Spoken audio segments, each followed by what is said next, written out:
Un plano inicial nos muestra una Miami futurista en donde suceden los hechos de esta historia. Vemos que está siendo inundada poco a poco por el mar a causa del derretimiento de los glaciares y que se ha convertido en una ciudad nocturna, ya que el calor del día es insoportable y la gente prefiere trabajar de noche. Lentamente nos acercamos al investigador de la mente Nick Bannister, interpretado por Hugh Jackman, que está llegando a su lugar de trabajo, Bannister y Asociados, donde su compañera Watts, interpretada por Thandie Newton, se dispone a meter a Hank en la cápsula de reminiscencias. Hank es un veterano que quedó sin piernas en la guerra y fue compañero de Nick cuando ambos estaban en servicio militar.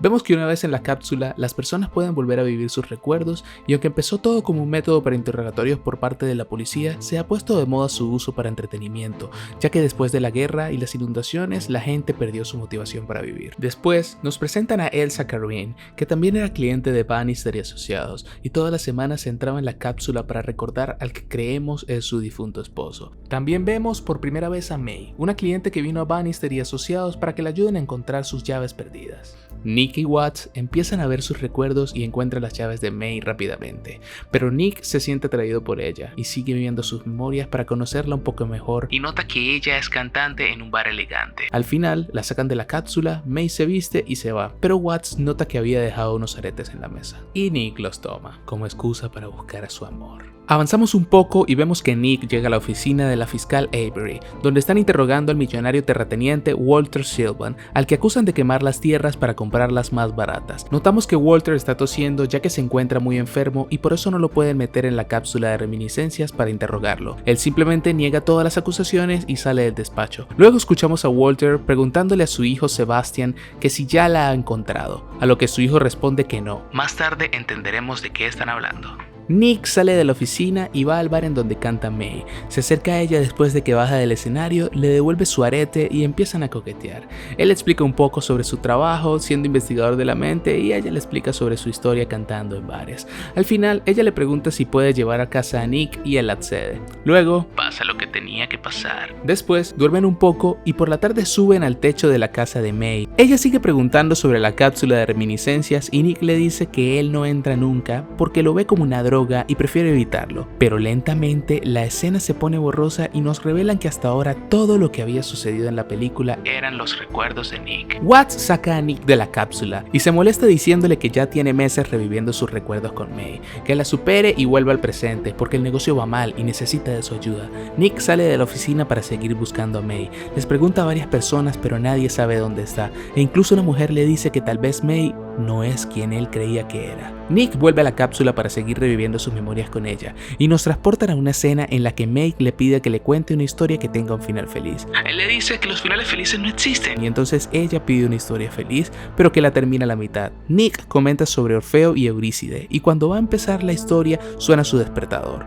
Escucha que alguien toca la puerta, se viste, pero cuando vas a atender a la persona no hay nadie. Nick va a volver pero nota algo en el agua. Uno de los aretes de May. Luego, la fiscal Avery contrata a Nick y a Watts para interrogar a un matón de Joe, un traficante de drogas buscado. En los recuerdos del matón vemos a May, que no está en un bar elegante sino en algo que parece un prostíbulo. Nick se desvía del interrogatorio para ver más recuerdos sobre May, pero un policía se molesta y le quita el control a Nick. Le hace preguntas al criminal interrogado, pero este comienza a convulsionar en la cápsula, ya que si no formulas bien las preguntas, le puedes ocasionar daño cerebral al interrogado. Nick lo calma y sigue buscando a May, solo para descubrir que era amante de Joe y una adicta a una popular droga llamada Baca. Nick sale decepcionado de May y va al bar de Joe para obtener más respuestas. Se hace pasar por un amigo del matón interrogado, pero Joe se da cuenta de que miente y lo empieza a torturar en un tanque con anguilas. En la mitad de la tortura, Nick le pregunta a Joe por May y él le responde que ella es una estafadora, le robó dinero y drogas y que probablemente también le robó algo a él y por eso es que la está buscando. Watts entra disparando para rescatar a Nick, se forma un tiroteo en el bar y terminan asesinando a Joe. Nick vuelve a la cápsula para seguir buscando en sus recuerdos con May, ya que después de hablar con Joe sospecha que ella le robó algo y nos cuentan más sobre la historia de May. Ella era de Londres, pero después de que se inundó se mudó a New Orleans y al final terminó en Miami sin dinero. Nos cuenta sobre una señora llamada Frances que la ayudó a recuperarse y vivió con ella en una casa de tablas blancas en medio del mar. Sale de la cápsula y se da cuenta de que faltan varias reminiscencias, específicamente las de Elsa Careen. Watts entra a la cápsula para buscar respuestas y descubrimos que una vez se sentó a hablar con May para desahogarse sobre sus tristezas, ya que tenía mucho tiempo sin hablar con su hija. Se emborrachó y se quedó dormida. Todo esto fue un plan de May para robar las memorias de Elsa. Nick sale en busca de Elsa para encontrar respuestas y se ve con una niña que la conocía, y esta le cuenta que Elsa fue asesinada por un matón y su novia pelirroja, haciendo referencia a May, y que no sabe si su hijo Freddy logró escapar. Nick se asombra por lo de May y porque no sabía que Elsa tenía un hijo. Empieza a buscar a May y encuentra la guarida de su supuesto novio, el cual lo golpea hasta dejarlo inconsciente. La escena se pone borrosa y descubrimos que todo esto también es una reminiscencia de Nick. Y sí, en este punto la película parece Inception. Watts pausa el recuerdo de Nick para buscar la cara del supuesto novio de May y descubren que era Cyrus Booth, uno de los matones principales de Joe. Watts sale con Nick a la calle, le dice que han pasado muchas semanas y que Walter Sylvan está muerto, que la ciudad está llena de manifestaciones ya que muchas personas reclaman las tierras que eran del difunto Walter y no quieren que su hijo Sebastian las herede. Nick reconoce a una vieja amiga, Tamara Sylvan, la viuda de Walter, ya que él la había metido varias veces en la cápsula de reminiscencias y de repente se le viene un recuerdo a la mente, un recuerdo que lo hará conectar todas las piezas. La voz que escuchamos en el recuerdo de Elsa era la misma voz que Nick había escuchado en el recuerdo de Tamara, la de un joven Walter Sylvan. Esto quiere decir que Elsa era la amante de Walter y que Freddy es también heredero de la fortuna de los Sylvan. Nick se va a buscar a Tamara por respuestas y la encuentra en su casa en un set armado para fingir una reminiscencia, en la que contrata personas para que personifiquen a su difunto esposo. Tamara no se encuentra muy bien de la cabeza, pero le explica a Nick que Walter era un hombre celoso. Esto nos hace creer que Walter había contratado a Booth para que asesinaran a Elsa y a su hijo y no dejar rastro de su infidelidad. Luego de esta conversación entra Sebastian Sylvan y hace que echen a Nick de la casa.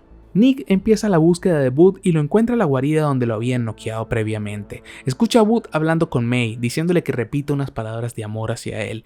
Nick saluda a May, pero luego nos damos cuenta de que es una chica a la que Booth le había pagado para fingir ser ella. Nick empieza una pelea con Booth para descubrir dónde está la May real, porque él se niega a decírselo. Al final, Nick gana la pelea y lo mete en una cápsula de reminiscencias. Al ver los recuerdos de Booth, descubrimos que May fue contratada para manipular a Nick y robar los archivos de Elsa Careen. Luego de esto, May se los entregó a Booth, que se dispuso a buscar a Elsa y a Freddy para asesinarlos por órdenes de Walter. La encuentra junto a un lago y finge ser un amigo de Walter que venía a buscarlos. Luego de que la misma Elsa le dice en dónde está Freddy, Booth la asesina de una puñalada y la lanza al agua. En ese momento llega May y usa gas pimienta con Booth para salvar a Freddy, montándose en la lancha y huyendo con él por el lago. En ese momento Nick se emociona ya que recobra el amor que sentía por May, sabiendo que ella está arrepentida por sus actos y decide enmendarlos. Nick sigue buscando los recuerdos de Booth y entra en una escena en donde vemos que la persona que había tocado la puerta hace meses era May, que estaba buscando a Nick para contarle todo, pero Booth la encontró y antes de llevársela vemos cómo deja caer uno de sus aretes para que Nick la busque. Lentamente se aleja en el carro con Booth y se escucha que ella mira a Nick y dice "I love you". Booth se la lleva para preguntarle en dónde se llevó a Freddy. Ella se empieza a comportar muy extraño y le dice unas palabras de amor que escuchamos antes con la chica contratada con Booth. Luego May le dice que él sabe dónde está, que recuerde, ya que ella se lo dijo una vez. Un lugar muy especial para ella en la mitad del mar. En ese momento, Nick se da cuenta de que ese mensaje iba dirigido a él y no a Booth. Se mete en el proyector holográfico para ver a May desde cerca. Ella le confiesa su amor a través del recuerdo, pero volvemos al pasado para ver el momento en el que sucedió todo y notamos que Booth también tenía sentimientos por May. La besa, pero luego de que el beso termina, ella dice "I love you, Nick". Esto hace que despierte la furia de Booth en contra de ella. May lo apuñala para irse corriendo a la mesa y consume toda la droga que había, para así destruir su cerebro y aunque muera no puedan buscar en sus recuerdos. Y se lanza del segundo piso. Desesperado y al ver que May había muerto, Nick enfurece y empieza a torturar a Booth, haciendo que recuerde el peor momento de su vida, cuando le hicieron las cicatrices en la mitad de su cuerpo. Fue un momento en el que los matones de Joe descubrieron que Booth le robaba mercancía y quemaron la mitad de su cuerpo con gasolina. Nick sube el voltaje al máximo para incrementar las respuestas neuronales del cerebro y que Booth siente incluso más dolor que la primera vez. Se va y lo deja dentro del recuerdo repitiéndolo una y otra vez. Nick vuelve a la casa de Tamara Sylvan, donde entra en un set en el que ella seguía repitiendo el día en el que le contó que estaba embarazada. saca un arma y apunta a Sebastian, que estaba fingiendo ser su padre. Le comenta que para él debió de haber sido un shock saber que su padre había tenido otro hijo y ya no sería el único heredero. En ese momento descubrimos que Walter quería buscar a Elsa para arreglar las cosas y reconocer a Freddy como su hijo, y el asesinato de Elsa había sido planeado por Sebastian para quedarse con toda la herencia y con la empresa.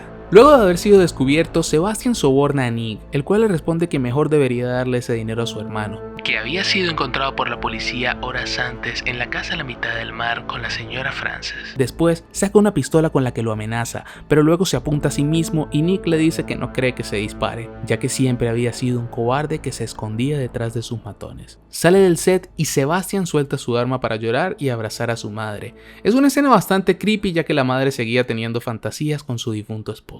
Luego vemos a Nick que va con Watts para confesarle que él le había quemado el cerebro a Bud. Esto es considerado un crimen peor que el asesinato. Nick le entrega las reminiscencias de Elsa y Bud a Watts, donde están todas las pruebas de los hechos ocurridos. Ella le dice que es muy probable que le interroguen y descubran que Nick le quemó el cerebro a alguien. Él le dice que no le importa, ya que está dispuesto a pagar por sus crímenes. Se despide de ella y le dice que busque a su hija y arregle su vida. Antes de irse, hace su completa confesión de todos los hechos que sucedieron para que la fiscalía lo vea cuando la interroguen.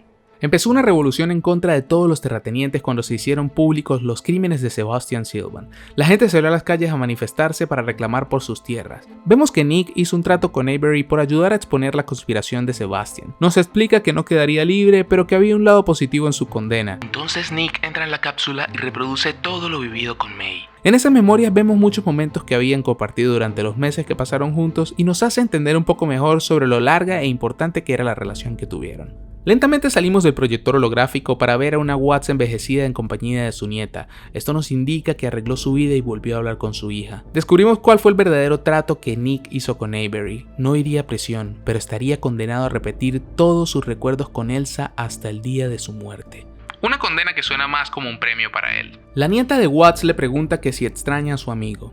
Ella le responde que extrañar a las personas es una parte triste de la vida, pero sin las tristezas no podríamos apreciar las cosas buenas. Y aunque ella lo extrañe, él siempre supo lo que hacía y eligió su destino. Volvemos a la escena en la que Nick le cuenta la historia de Orfeo y Eurídice a May. Le dice que es una historia de la mitología griega donde Orfeo y Eurídice eran una pareja. Ella muere y Orfeo va al infierno a buscarla. Le suplica a Hades que la libere hasta que él accede, pero con una condición: no podía mirar hacia atrás hasta lograr escapar del inframundo. Orfeo le toma la mano y la lleva de vuelta a la vida. Ella pregunta si ese fue el final feliz y él le dice: ¿qué otro final podría haber? En la escena final vemos cómo a la mitad del recuerdo todo se empieza a desvanecer lentamente, lo que nos sugiere que Nick muere y que al final sucedió lo que May quería escuchar. Una historia de amor con un final feliz solo si se contaba hasta la mitad. Bueno gente, eso es todo por el video de hoy, espero les haya gustado y es la primera vez que edito un video de este estilo, pero la verdad es que tengo ganas de hacer muchos más. Si te gustó el contenido, suscríbete al canal y activa las notificaciones. Si no te gustó algo o tienes alguna sugerencia para el canal, me gustaría mucho que lo pusieras en la caja de comentarios para así tomarlo en cuenta y cada vez traer un mejor contenido. Eso es todo, nos vemos en el próximo video.